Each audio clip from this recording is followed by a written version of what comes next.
Caitlin, tuturuan kita gumawa ng ube latte. Oh, okay. So, as you can see, meron na tayong prepare na ube syrup here. And then our barista inside mag-steam pa siya ng milk for you.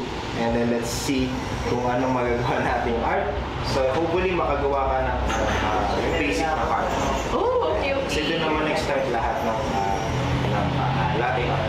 So, basic natin gagawin today is yung heart. Okay. So ang gagawin natin, we have espresso here, we have steamed milk here. Ipo-pour mo na siya sa gitna. So patapat-pati dito. Make sure hindi nabibreak yung crema. Then when you're ready, almost full, ipo-pour mo siya sa gitna din. Ganun lang. Ganun lang daw. Yun lang yung gagawin mo mamaya. Kala ko may stencil, wala pala, freehand lang pala to. Nakita ko na ganito siya. Yun, parang ma-remove yung bubbles. Then, bring it up. Distribute properly. Oh my gosh. Bring it up. Almost full, bring it down. Okay, almost full. And then up. Cut. Wow, sa akin flower to Actually, what you made is a rosetta. Wow! Sorry. Mas ano siya, advanced dun sa heart. Ooh, sorry guys. Advanced pala to. Hindi mo yung upset mo na yan. Can I try it? Go! Sure, that's yours. It smells so good.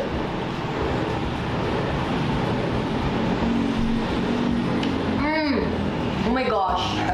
Guys, this is so good. You should really come here talaga. And if you want, latte art, I'll be here.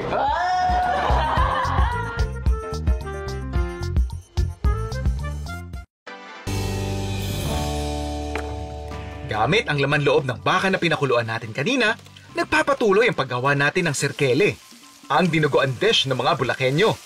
Kung sakaling hindi ka kumakain ng dugo ng hayop because of dietary or religious reasons, sinimulan na rin natin gawin kanina ang isa pang version. At imbes na dugo ang gamitin natin, ito ang pwede natin gamiting substitute. Instead of using animal blood, we will be using yung dark soy sauce. Compare doon sa light or yung type ng soy sauce na meron tayo dito sa Pilipinas, we normally use this ingredient to specifically darken yung aming dish. Mas maganda pa sa kanya, kahit damihan mo yung ilagay mo, hindi niya pa aalatin yung dish. So more on color purposes lang talaga ang rason kung bakit namin ginagamit itong type ng soy sauce na ito. So kita nyo ganyan.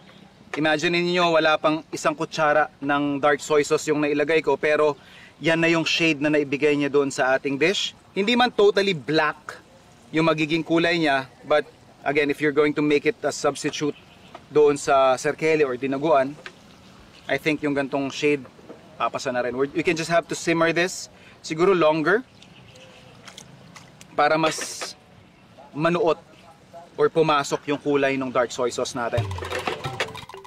Samantala, para naman sa ating serkele, pwede nyo rin itong dagdagan ng stock kung gusto nyo itong maging mas masabaw.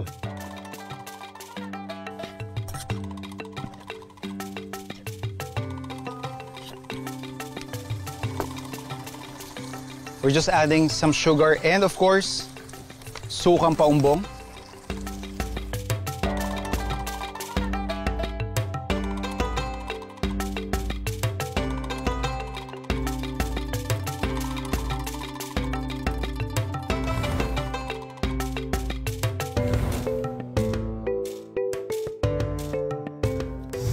Our next stop, Laguna. Ang probinsyang markado sa kanilang wood carvings at masasarap na pampasalubong. May ipinagmamalaki ring recipe na nagmula sa bayan ng Victoria. May ilang parte sa Rizal na sikat yung bibi or itik dish nila doon, which is yung kinulob. Nakita natin pag-alagala yung mga itik ni Sir Maki dito. Might as well, gawa tayo ng sarili nating version ng kinulob.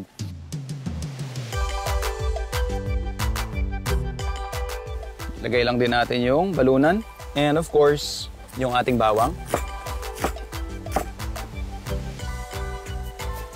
Yung ating bay leaves o laurel. Optional, star anise. Lagyan na lang din natin ng peppercorns. And yung ating toyo. Lagyan na lang din natin ng brown sugar. And some salt. So hayaan lang natin tong kumulo hanggang lumambot yung ating pato. Siguro this would take us around 1.5 to 2 hours.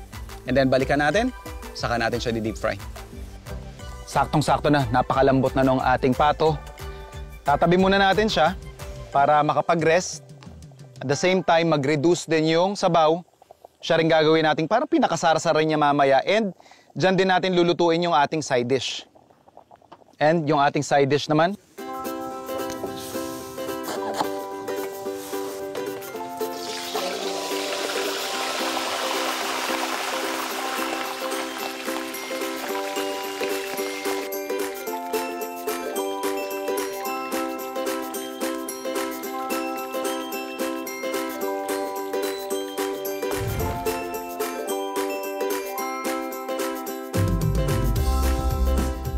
naisip niyo na ba kung anong magiging lasa ng isang tinapay, lalong-lalo na ng pinagong sa soup?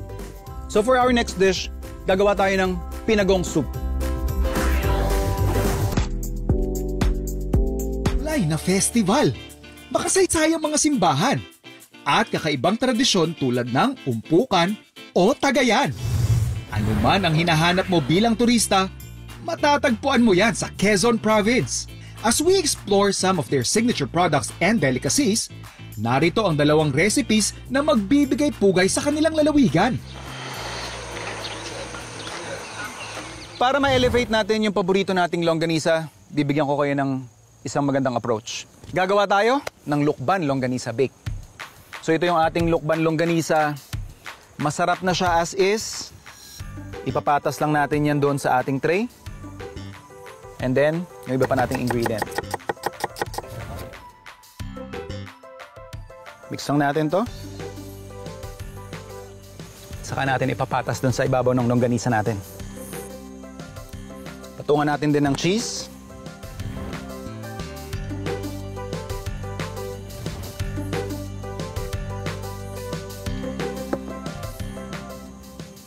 Uulitin lang natin ang proseso sa susunod na layer ng ating longganisa bake.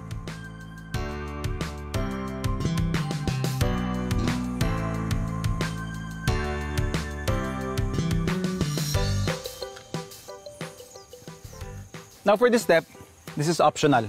Pero gagawin lang natin siya para lang mag-pop yung taas ng ating bake. Gagawa lang tayo ng parang pinaka-crust. So ito yung ating mozzarella. Parsley. Lagyan lang natin ng breadcrumbs. So irarab lang natin yung ating parsley doon sa ating breadcrumbs. Saka natin ihahalo sa mozzarella.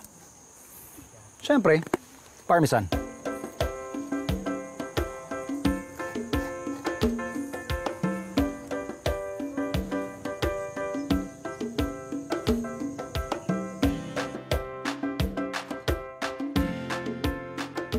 Bibake lang natin to for about mga 45 minutes to an hour. Pwede na nating serve.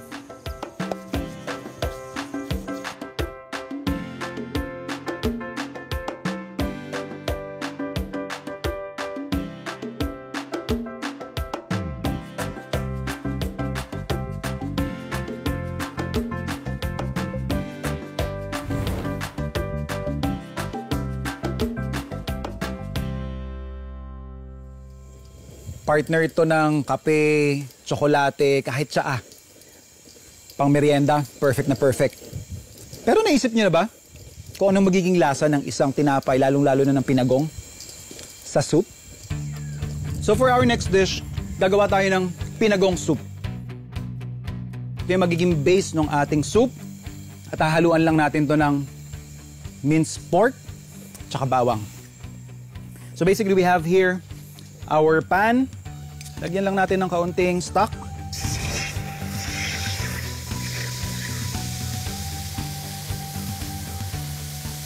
Saka natin lalagay yung ating meat.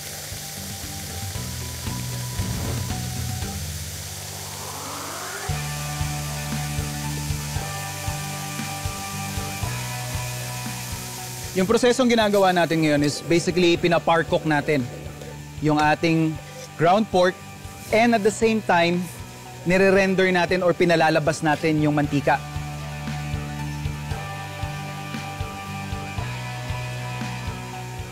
So at this point, nakikita natin medyo lumalabas na yung mantika niya. Perfect time para ilagay na natin yung ating bawang.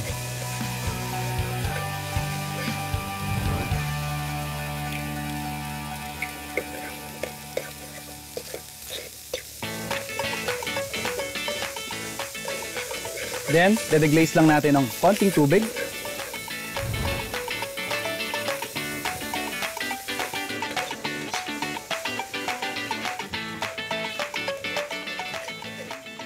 Pira-pirasuhin ang pinagong habang hinahalo sa sabaw.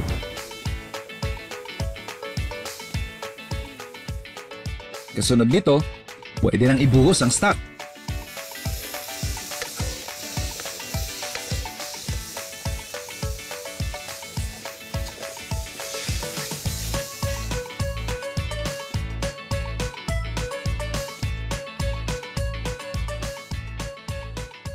Kung mapapansin niyo, after natin ilagay yung ating pinagong, nagbago yung consistency ng ating sabaw. Naging mas malapot na siya.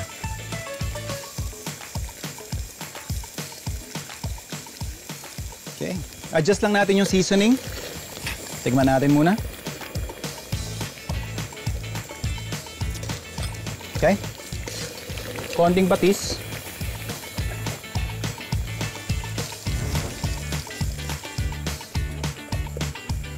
Siyempre, paminta.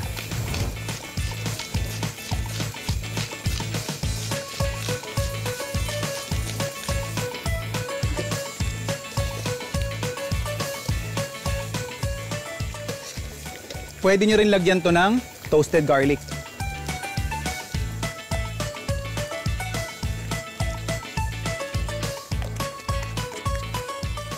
So less than 15 minutes, meron na tayong masarap na sabaw.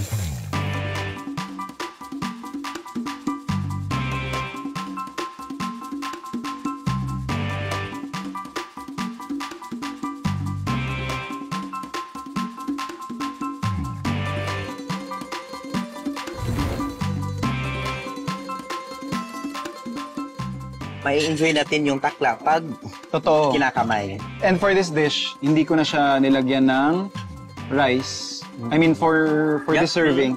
Kasi ayan. May ube na. Ube, oh.